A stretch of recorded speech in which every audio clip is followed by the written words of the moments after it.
Mighty Pen Podcast.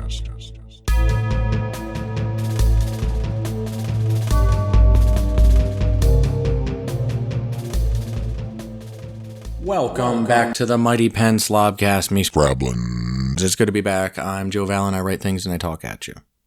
How's that? Lily's in the other room. She says hi. I'm not going to talk about the news, because why? We know, right? Holy cow. Keeping it positive, though. So we're going to do a half-hour JoeSolo, and Lily wanted me to talk about my writing process, because it is kind of weird. I don't know if it's going to help anybody, but it's definitely weird. Like how I write. I don't think anybody's got my similar process. It's a little goofy. So anyway, we're going to get into that. First, a quick shout out to sponsor spinwizcomics.com, where you could read my comic Fibber, issues 1 and 2 up there now. Check it out, see if it's for you, and buy it. That will help your boy here. But more importantly, register for an account at spinwizcomics.com and peruse all the free titles too. So go keep yourself busy and give yourself some good ideas and all that. spinwizcomics.com. Shout out for them later. Who else? Oh, new sponsor, scatteredcomics.com, also known as Scattered Studios, art team, head by Jason Doobie, a good buddy of mine, really good guy. I am actually a client. I'm making a comic with these guys right now, and I highly recommend them. So if you're a writer out there, you're interested in getting a comic made, the studio is Scattered Studios. And I believe the website is scatteredcomics.com, or I may have that switched to Rue. We'll fix it by next show. Don't worry. Welcome aboard, Scattered Comics. Jason. Welcome aboard. Special shout out, Lily says, to comicimpressions.com. Printer of comics, graphic novels, trade paperback, art prints, plus all the marketing materials you need. How's that? So we're talking to them right now about something too, she says. Cool. Welcome aboard, guys. It's good to have you. JoeSolo 10. Checking in. No big deal. What's my writing process? It's weird. I'll tell you it's weird, because how I started writing was weird. You know, I was like, I don't know, 33. First time I wrote anything, really. I dabbled in stuff when I was a kid and just messing. But I didn't really try until I was 33. I'm going to write something, you know? I don't know what came over me. I don't know why. I think I was writing longer and longer social media posts. I just figured, why not just write a short story, right? So that happened, and I wrote my shorts, and then people started listening to that, and you guys all know the rest, yada yada. But I will say that when I started getting really serious about writing, and I started taking writing jobs, and I started working on my novel, that was a very chaotic time for me, as many of you know. But it also led to some very strange habits, and in my process. For example, I started writing Unkillable Joe in my car. I had this old dented up Crown Vic I was driving to Colorado, and you guys all heard that in the forward. And I'd sleep in the car and stuff. I was in the car for months. It sucked, but I was writing a book, so I was excited. I didn't care. I knew the future was going to be good. I could tell. Maybe not just from the book, but I was just happy that I was doing my own thing. You know, I didn't know anybody where I was going. So freeing, you know? No obligations to my friends or family or anybody else, just my life. My life. And if that meant, sleeping in a car for a whole bunch of months, then what am I, delicate? Right? We sleep in a car. If that means working 7 days for about a year and a half, then fine. Actually, it was 14 months. I worked 14 months, 7 days. And that didn't even really fix my life. That got me renting rooms and shit like that. A little more stability, you could say. But it still wasn't great. And then I moved up, started getting apartments. I got a couple apartments, got burned by a couple of roommates. So weird. Because I had a room with people that I didn't know. But I did get lifelong buddies out of it, too. That's happened before. Shout out Mark Sanzone. Shout out AC Hill. Be safe out there. And it was interesting. I was on my own. I don't know. It's kind of cool. I don't know. Looking back on it, I think it's cool what I did. I don't know. I'm not patting myself on the back. I mean, it's certainly not cool. It wasn't fun. I don't recommend it. But either way. So at night, I would sit in the back seat of my car. And I would write my stories, after work. And I was writing Unkillable Joe, and I had to... Actually, it was when I was first coming up here, I started writing it. And I was sleeping in... somewhere in Illinois. No, excuse me, so sorry. Yeah, I was in St. Louis, okay? And I was at this truck stop in St. Louis. And I was writing my stories or whatever. And I ended up getting tired, and I passed out. And when I woke up, there was a dude trying to like Slim Jim into my car, into the back seat where I was sleeping. This dude, I could just see this like face. It was dark out. The truck stop did have lighting in the parking lot, but I had tint on the car. I couldn't really tell what he was doing. I didn't really know what was going on. And he was like, Jimmy, I could tell he was like getting close to that lock. I can hear him hitting it with the Slim Jim. I don't know how that works, really. I've never been good at it. Not my thing. But I knew that dude was coming in my car. And I was in there. And coming from my old lifestyle, it was funny because like I just immediately got pissed. I got super duper pissed. And at that time I was, I'm a gun guy, preface. And I was carrying this little 3D mouse gun. And I got outside and brandished it. He said he thought it was his car. And there was no other cars in the parking lot. I told him to get out of there and he left. As far as I took it. I didn't think like filing a police report was necessary. It was like he looked very afraid. I scared him and he left. But anyway, it led to a weird process in my style where, of course, I still carry and stuff like that. Now when I go to write, I need to have one nearby because I feel very vulnerable when I write because I listen to music very loud. So I can't hear my surroundings. You know, if somebody were to bust in here, I have no idea. So I feel vulnerable. That's one part of my process. Another one is I take a lot of baths. I know it sounds weird. I take a lot of baths. And shout out to chronic therapy. Because I try to get myself as relaxed as I can possibly get. So I soak in the tub. I totally chill out. I don't think any aggressive thoughts. I don't think anything weird. I just sit there. I think about my story. I think about what I'm going to write. Okay? Sit in the tub. And I recommend one candle. You don't go more than one candle. You don't want a lot of lumens in there. You want to feel alone. You want to feel... You know, there's something about sitting in a tub that's like, it's a lot like, I guess it's like being carried in the womb, so to speak. But it does take me out of my everyday reality because floating is different than walking, right? It's different than sitting. So if you're floating, it's kind of like, all right, you know, I'm kind of a little bit disconnected right now. So that gets me there. Make sure the bath's real hot. Okay? Because then I have to endure it and I'm sweating. It's almost very sauna-like. This way you don't fall asleep. That's what the heat is about. If you make it real, real hot where you're almost pretty uncomfortable, you're not going to pass out. It's very important. By the way, what time are we at? Ooh, okay. I'm going to put a creative shout out in 2 minutes. Remind me. Scrabblers. But anyway, so I sit in the tub. I think about my story. I get my ideas. It's my last time to catch up on my social medias and stuff too if I get my phone on hand. Usually I like to not have it. But, and then also my writing schedule is, And then you need a writing schedule. I didn't mention that. I'm sorry. My writing schedule is 10 a.m. to 1 p.m. and 2 p.m. to 6 p.m. So I got a little 3 hour and a little 4, you know, I do a little 7 hour.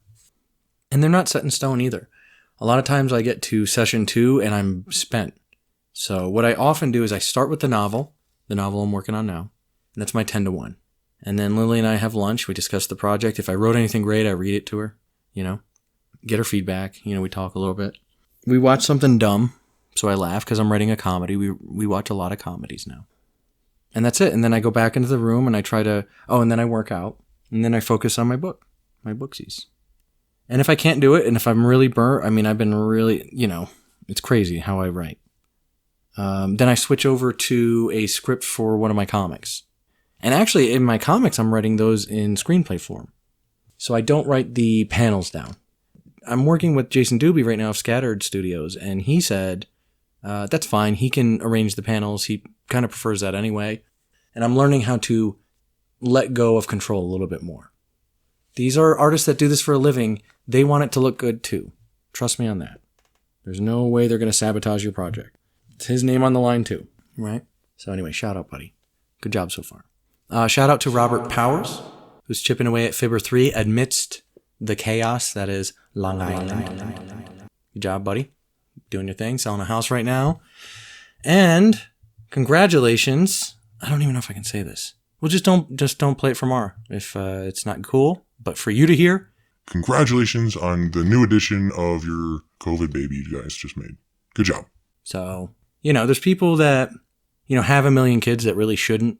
And then there's people that are really cool and smart that should have a lot of kids and don't. And I think you guys are helping out the gene pool. So keep it going. Keep spitting them out. That's what makes a xenomorph so formidable, by the way, is their ability to breed and replicate. Anyway, what's up, buddy? I'm just upset with you guys. All right. So here, let's put a shout out here. Here's our first one. I think this is William B. McCormick's. I don't know. I think that's who I picked out. But shout out number 1. Again, if you guys want to record a shout out like the ones you're about to hear, please. You don't need music or anything. I'll fix it all. But here's a shout out. Legends Paradise. The multiverse is under attack from an immortal evil named Miss Vin. And Tom Hill, his mom, and her lover must save everyone without any Earth ever learning the truth. The perfect series for people who think quantum physics isn't violent or sexy enough. Legends Parallel is published by Hibiki Sambaba and distributed by Nerdonatics.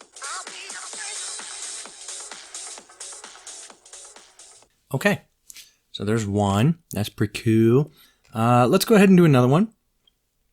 Right. Yep. Hi everyone, this is Janneke de Rooij, death metal vocalist, aspiring writer, aspiring actress, all-around creative person, and you are listening to The Mighty Ben Podcast. Keep on listening. Alrighty. Yeah, we're going to have a lot of editing to do on this guy. But that's okay. I don't mind sitting there and doing it. My writing process. What do we do? What's so weird about it? Okay. So I started this one really weird. Unkillable Joe, I pantsed, meaning I didn't have any outline planned and I just wrote to see what happens. I defined the characters really well, I think, and then I followed them to see what they would do. That's all. That's all it is. And so Unkillable Joe, like when you get to the end of that and you're like, whoa, holy shit, I'm as surprised as you are. Even now when I read it, sometimes I'm like, why did I write that? There's certain lines I'm like, oh God. Now, and I love Unkillable Joe. I love the story. I've said it a million times, but I think some of the writing can be a lot better, especially in the beginning because people don't understand that the poor writing is a mechanic. The narrator's trying to say that Joe's such a crappy writer, so he needs to showcase that a little bit. So there is some crappy writing in the beginning, but that's sort of by design, and it was a little too... it's not your audience's fault if they don't understand your little inside joke. It just means you didn't explain it properly, and that's my fault. So I don't blame you guys for that, but the one bad review I got was a guy that didn't get far enough in to realize that ain't the book. The book's not poorly written. It's just the beginning's poorly written because it's written by the protagonist who's a bad writer. So if that makes any sense. Now, in this new book, I was determined not to have any of that. And when I read Unkillable Joe now, the only thing I don't like about it is a few lines here and there that I think could be done a little bit better. I think the flow of the writing could be done a little bit better. That's what I'm really harping on with the second book. Now, they say you should race through your rough draft, and whatever you do, don't edit because you're going to bog down your, stuff. And then also, what's the point of really editing a sentence that may not be there in the final? And I agree with them. However, it depends on how much patience you have and what else you have coming out. For example, our new plan is to release comics multiple times in the year now under Vallen Comics. And we're submitting my screenplays to studios and agents, mostly agents, in a cycle. And something else I'm forgetting. Oh, and the podcast. We're pushing the podcast. That's the other thing that's good. And so there's like a cycle of pushing the podcast. Then we kind of chill on that for a little bit. We query agents for my screenplays. And also television pilots. I'm writing those now. I'm going to be knocking those out. They're not as hard as you think. I mean, you fellow writers out there, a good... What's a television pilot? 24 pages, maybe? If you got a decent amount of dialogue, And I feel really bad. In the first episode of my pilot, there's really not much dialogue at all. So it looks a little sparse, but visually I think it's very stunning, and it really does set up the season perfectly. I think it's actually a very strong script. So I haven't quite finished it yet, and we haven't submitted it yet either. However, I feel good about it. I feel really good about that one. So that's our plan. You're going to try to sell this. You're going to try to sell that. For example, comics. You comic creators. Show of hands how many friends you have. That's comic creators, right? And you just see this like sea of hands, right? And then show of hands of everybody that's living on their work alone.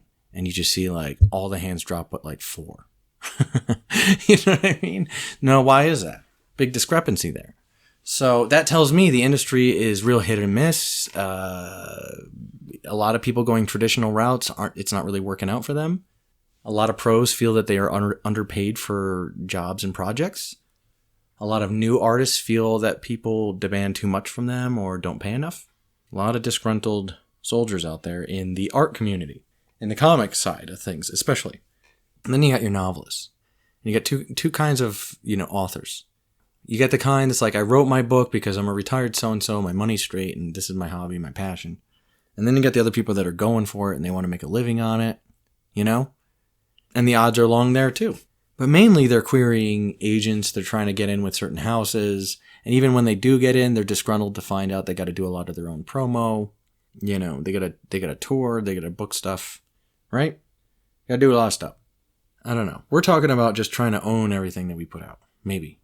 It might be the smart play too, because, the industry on a whole, just the entertainment industry on a whole, is in complete upheaval right now. Everything's getting canceled. Things are up in the air. People going bankrupt. What the hell? Very, very hard to keep up. DC leaving Diamond, right? All this shakeup happening.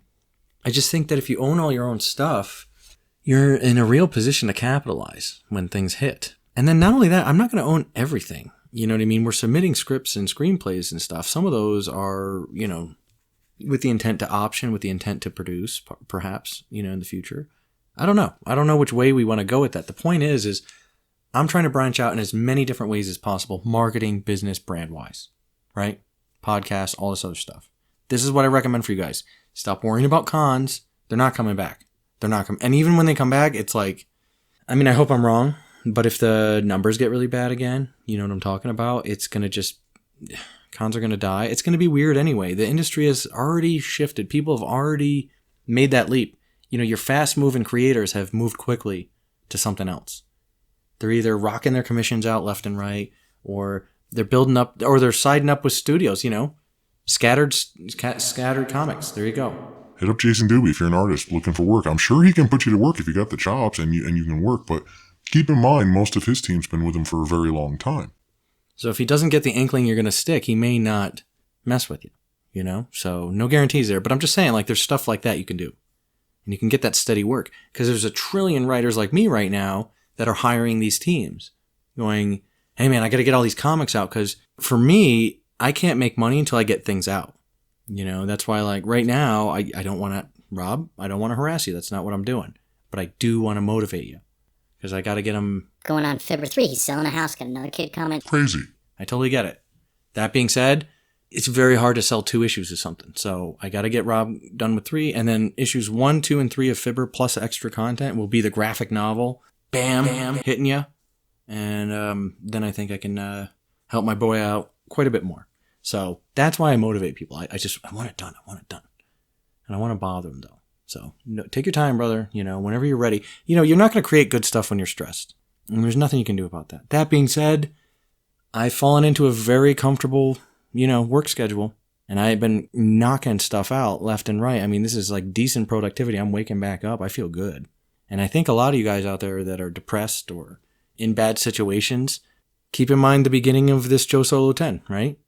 I told you guys I was in a car writing Unkillable Joe. Is it my best work of all time? Hell no. My new book already crushes the old book. I got to be honest. But I love Unkillable Joe. It's fun. I think it's a totally worthwhile read. I'm reading it to you. If you don't believe me, see one video back. Check out the audiobook. You may like it. But stick around at least till chapter 4, I always say. Because then I think that's when it gets really good. Anyway, so, yeah, guys. I just think that you're going to feel a lot better if you're creating, and you're knocking stuff out. So that's just my 2 cents. Where are we at right now? It looks like we're at the 20-minute mark. Let's go ahead and bring in a shout-out right. This is Jeff Palumbo, owner of Spinwiz Comics, telling you are that much more awesome for listening to the Mighty Pen Podcast today. Okay. Well, cruising right along in the JoeSolo 10, my writing process. Yeah, very strange. For all my comics and novels, I do start to assemble a playlist as I'm thinking about the general idea. First, the general idea's got to come to me. And by the way, everything I write is something I've come up with probably long ago. Very few new ideas are coming out of me. I have a backlog of projects. So anytime I meet somebody that's available to work and we want to work together, I pitch them one of these projects, and generally one of them is a go. sometimes I add to that roster, but it's rare. Like, I did just add a television show that did just come out of nowhere, and it's super duper funny. So it does happen. It can happen. I do get new ideas and stuff. I'm just not searching for the ideas. That's the thing. The ideas are the easy part. That's what I always tell people. It's not hard to come up with an idea. It's hard to sculpt it and shape it over the course of a year, obsessing over every line and decision, matching the characters' motivations with each other and making sure they make sense and how they affect each other makes sense. And that these things happen at a time in the story that makes sense. And that every scene pushes the story forward. There's no just pointless exposition or detractors from the overall message you're trying to say. And that's the other thing. Your book has to say something. That's why this new book is taking me so long. Because I was writing a tragic comedy. I still am. But it's a tragic comedy, and I was writing it. And I got about 25,000 words into it. And I realized, I came across this training thing, and I was looking at it. And the guy says, all your stories have to have a real point. And it's got to be clear. And I said, shit, that's the thing I'm lacking. So my book didn't have a point. It was just funny. You know what I mean? So then I was like, all right, well, what's my point? So I started thinking of a theme that would align with that character. Then I get a theme. And it's good. And then I start thinking of the themes of other characters. What do they believe in? What do they represent to the reader? How do they react to the characters that we've already met? How do they build the story of your protagonist? If that's what you're trying to do. Which you should be. Which is what I'm doing. It's a lot. It's a Rubik's Cube. It's a pain in the butt. Every paragraph is a Rubik's Cube, actually. It's a whole bunch of little Rubik's Cubes. And they're a pain in the ass. But I'm trying a new style this time. And this is against common advice. And I'm not necessarily recommending it because it is an extremely slow style. But what I'm doing is I wrote an outline, a rough outline of what I want. And then now I'm obsessing over each chapter. They say, don't edit as you go. Write the rough first. Well, I'm not doing that. I'm obsessing over every line in chapter 1. I read chapter 1 over and over and over. I just sent chapter 1 to about 25 beta readers. I got their input. One guy made a point that I didn't even think about, and I changed some stuff. I went in there and I obsessed over that paragraph over and over and over. Fixed it. Somebody else brought up a point. Great point. Totally agreed. Went in there, restructured some stuff. Somebody didn't get a certain thing. I went in there and explained it better. Somebody, whatever. I'm listening to feedback. I'm adjusting to feedback. And I'm doing what I tell Lily. It's like, I call it combing the gum out of the hair. Comb the gum from the hair. We got come up with something better for that, guys. Gum in the hair. Because what I do is I start from the beginning of chapter 1 and I read it like I've never read it before. And if there's a certain line or a certain phrase that sticks with you, I stop the whole production and I freaking stare at it. I stare at it and I stare at it. And by the way, I didn't tell you this either. I did tell you that I get a playlist for each thing that I write. I didn't tell you that I pick a certain song for a certain chapter. So each chapter is written to one song. And some of these chapters, in Unkillable Joy, I wrote short chapters. It was pantsing. I was jumping back and forth between the characters. In this new book, these chapters are much longer. In Unkillable Joy, I believe I had 30 chapters plus an aftermath to get around the 60,000 word mark. In this one, 60,000 won't be a problem, and it'll probably be more like 12 chapters and no aftermath. Maybe an aftermath if I'm feeling limber. Actually, this time I think I'm going to write the aftermath to go on the hardcover later. Maybe. I don't know. Talk to Lily. But you guys get my point. I get a song.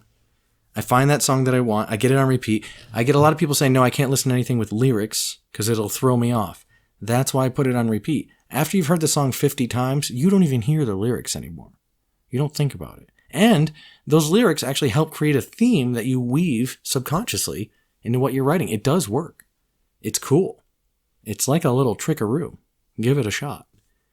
And then the other thing is it motivates you to work quickly as well because you want to finish the damn chapter before you go mad. And basically I just write till I get spent and I stop or until I get to the end.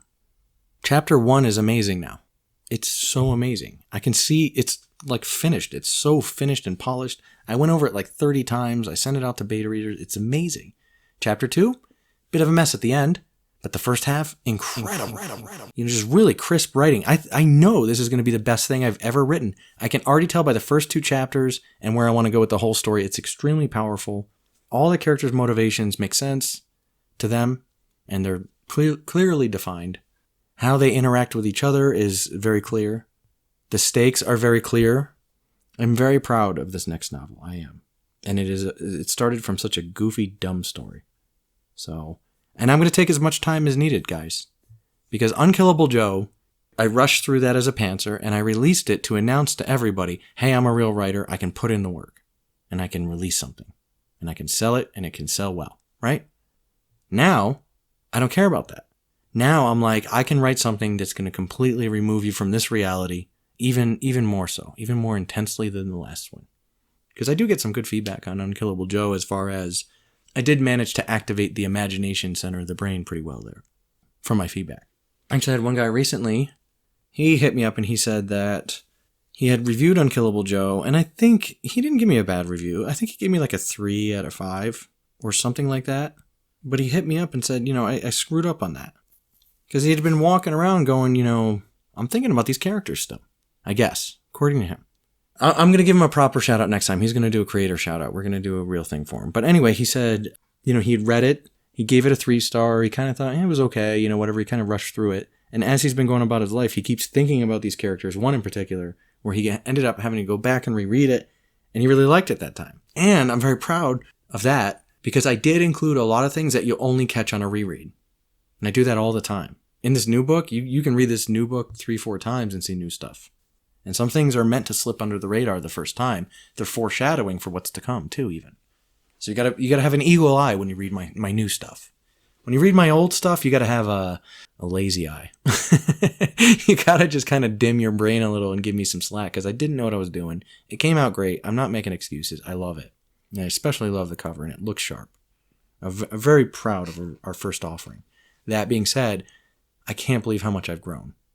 I feel like a pro fighter, and I just had my first debut, and I won by judge's decision, right? And this is like my second fight, and I kind of get the sense I'm going to knock the person out. I have that confidence going, that glow that you see when fighters are about to knock somebody out. Bad analogy, but yeah, man, I feel good. So that's my process, guys. I always make sure I have some form of protection near me. I know that sounds dumb, but I feel vulnerable when I write. I generally have a knife to fidget with. I know that sounds crazy, but I write a lot of dark things, so I like to have a blade in my hand to really put me in that mood. I do set up my playlist months prior as I'm thinking about the project and working out and stuff. I try to work out between writing sessions in a schedule, right? And then I find the right song for the chapter. I put it on repeat, and I write as much as I can.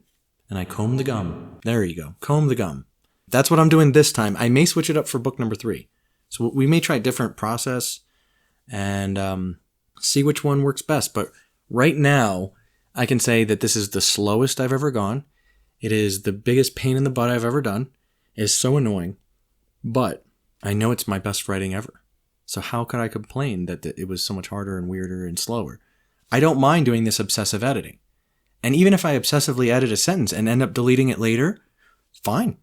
That's fine too. It's in the name of the better product. So I think I'm going to finish each chapter and get it over to my beta readers and get their input and take it honestly at face value and think of my audience. I'm not just writing a book for me. This is a book for people to enjoy. And actually, let me take that back. Let me rephrase that. Unkillable Joe was just for me. I was living in a car. I was upset. It was just terrible. And I wrote Unkillable Joe just to kind of take my mind off my situation. And also, I thought it would be a good way to come out to everybody as far as, I'm a very strong writer. Or, I want to be a writer. Tell everybody I want to be a writer. And, I have a book out. I've always wanted to say that. So it's a bucket list item. And I did it, and it's great. But now it's time to write a book for everybody else. And yes, it's a subject that's hilarious. And a form of me does star in this book. Just like Unkillable Joe, I'm the main character. But it's a really weird version of me. He says stuff I never would say. And he is also the best-selling author of all time. So I tried to imagine what would it be like to have all the success. And that's who I'm playing in this next book. And it's really, really funny. So anyway, thank you guys for hanging out with me. JoeSolo 10. Please leave your work in the comments below. I know a lot of people are sticks in the mud about it. I don't get it. I will constantly complain about it.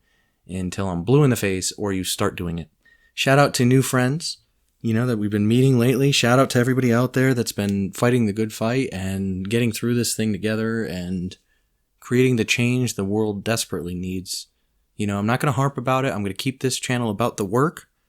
People don't like it when I get political or anything else like that, but I am very, very proud of everybody out there trying to instigate change, and I think it's working.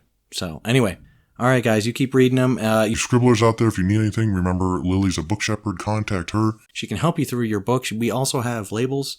Ninth House Press is her publishing house. And I have Vallen Comics. We have friends that can hook you up if you're a writer and want to make a comic.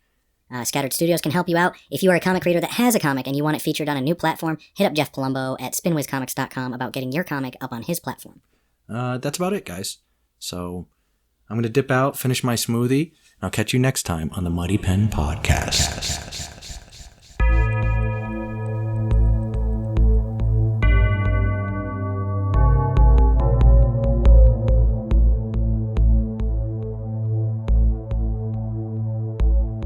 The Mighty Pen Podcast.